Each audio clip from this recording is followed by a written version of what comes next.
Olá pessoal do YouTube, boa noite. Eu quero passar para vocês alguns detalhes sobre a bomba hidráulica ou carneiro hidráulico. Essa então seria a segunda parte daquilo que eu me propus a fazer para vocês aí, tirando dúvidas, né? E esclarecendo algumas dúvidas que o pessoal do grupo aí andou me perguntando, tudo. Então nós estamos aqui para esclarecer. Vamos lá entrar em alguns detalhes. Primeiramente, a água vai entrar por aqui, vai passar por esse T, vai chegar aqui, né? Ela vem em forma de energia cinética. Quando ela receber esse processo de compressão e escape, ela vai subir, ela vai ser comprimida, né? Aqui vai ficar uma quantidade de ar e aqui vai ter uma quantidade de água. E ela vai ser comprimida, transformando em energia potencial e partindo para a área de reservatório e alimentação, né? Um detalhe importante que eu queria passar para vocês. Não reparem muito o aspecto desse carneiro, porque eu tirei ele lá da fazenda trabalhando, né? E trouxe porque eu quero fazer uma revisão, uma limpezinha aqui e tal, aqui também. Um detalhe importantíssimo que eu queria passar para vocês, pessoal, é a respeito dessa válvula de poço, né, válvula de retenção de poço invertida. Se vocês observarem aqui, isso aqui ó, é um suporte plástico de uma válvula hidra. Se vocês observarem, essa mola é um pouquinho mais fina do que a válvula que vocês usam para aquela válvula hidra de descarga. Por quê? Porque esse carneiro hidráulico ele foi colocado a 60 metros do ponto de captação. Pelo fato de estar tão longe, porque eu precisava de um grau de inclinação ou um desnível para ele poder funcionar de 1,5 m. Aí eu fui medindo lá na beira do riacho até dar 1,5 m de desnível para mim colocá-lo.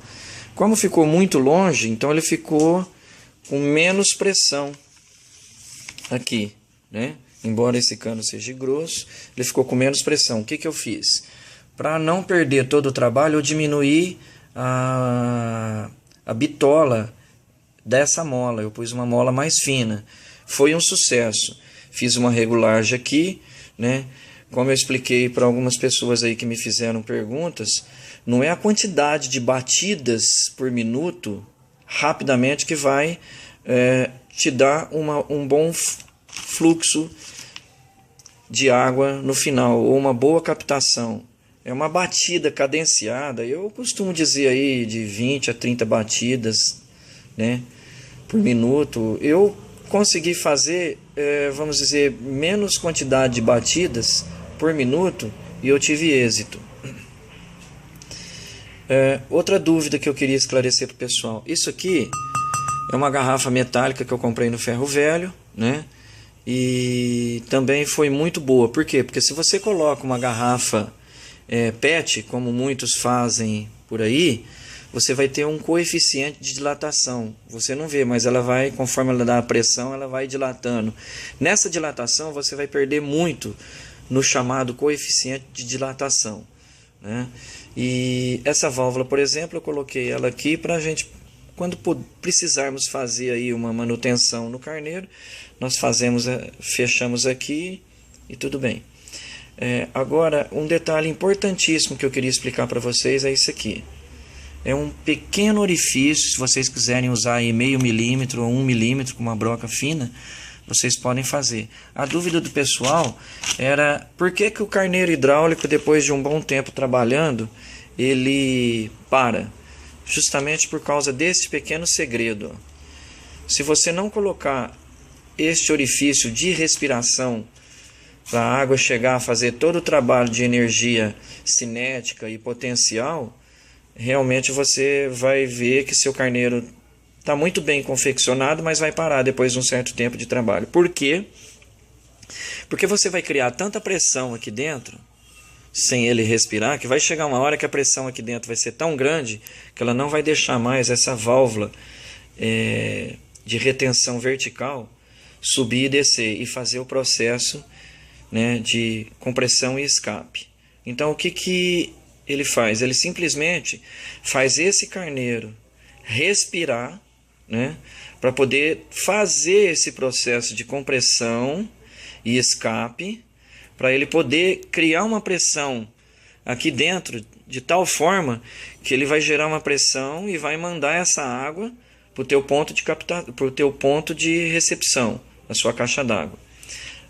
Pessoal, eu até coloquei esses pezinhos aqui para fixar ele, né? Ficou muito bom. Tive que soldar aqui, não foi fácil soldar na peça galvanizada, mas deu certo. Então o que eu queria dizer para vocês, isso é um pequeno detalhe importantíssimo. Eu vou dar um exemplo aqui. Imagine um motor de um carro com um único carburador. Você liga o motor, tira o filtro e tampa com a mão a boca do carburador com força, de certa forma que não vai entrar ar. O que acontece? O motor imediatamente, ou depois de algum tempo, ele vai afogar, apagar. É o que acontece aqui com o carneiro hidráulico. Um outro detalhe importantíssimo que eu queria passar para vocês, muitas pessoas, por exemplo, principalmente o pessoal da Universidade Federal de Viçosa, Universidade Federal de Luiz de Queiroz, eles colocam uma válvula de retenção de meia aqui para bloquear a água que está indo, né, para a caixa d'água, para evitar que essa água volte.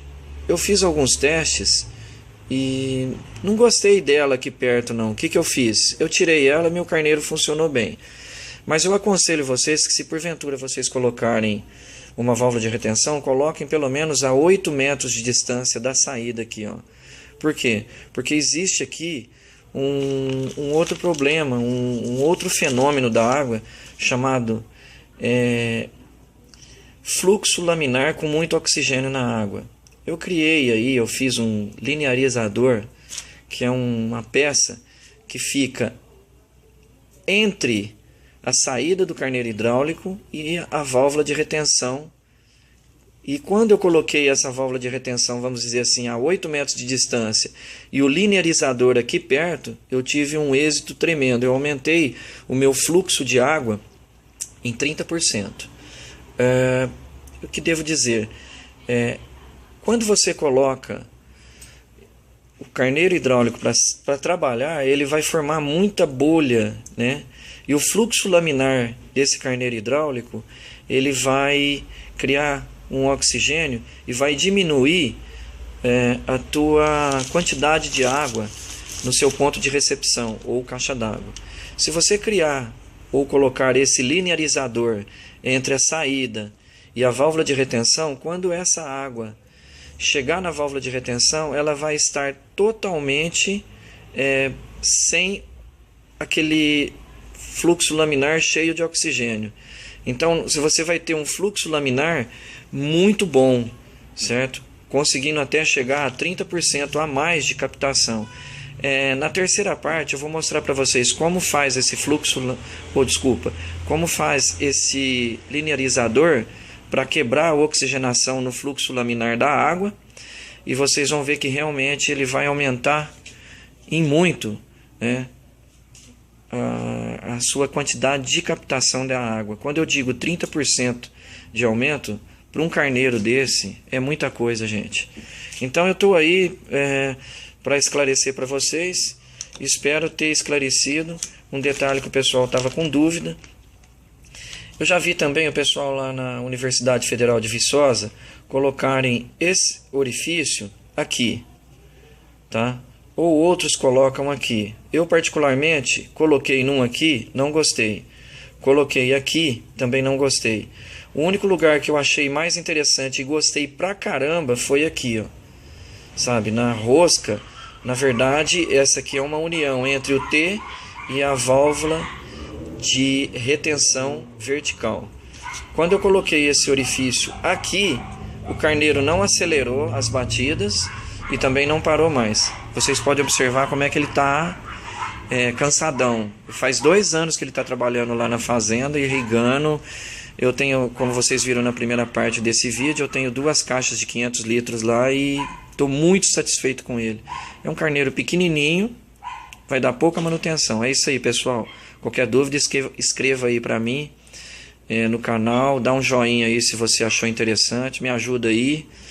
E eu vou fazer a terceira parte do linearizador, só que eu vou precisar estar lá na fazenda, eu vou cavar, desenterrar ele para vocês verem. Uma coisa que eu até passei para o pessoal que é importantíssimo, a parte de recepção de água para alimentação do carneiro hidráulico, é necessário o seguinte: vocês enterrarem essa alimentação ou cano de alimentação para que vocês possam ter um coeficiente de dilatação pequeno.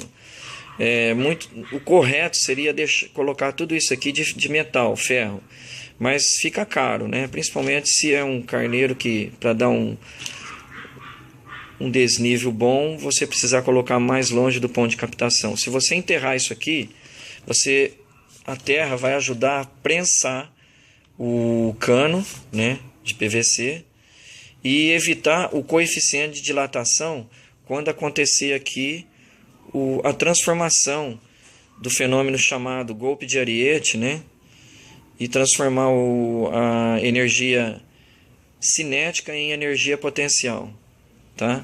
Então tá aí, pessoal, mantenham isso aqui enterrado, que vocês vão melhorar muito a sua recepção de água, tá? Vocês vão ver que realmente a coisa é boa. Um abraço, espero ter ajudado a todos.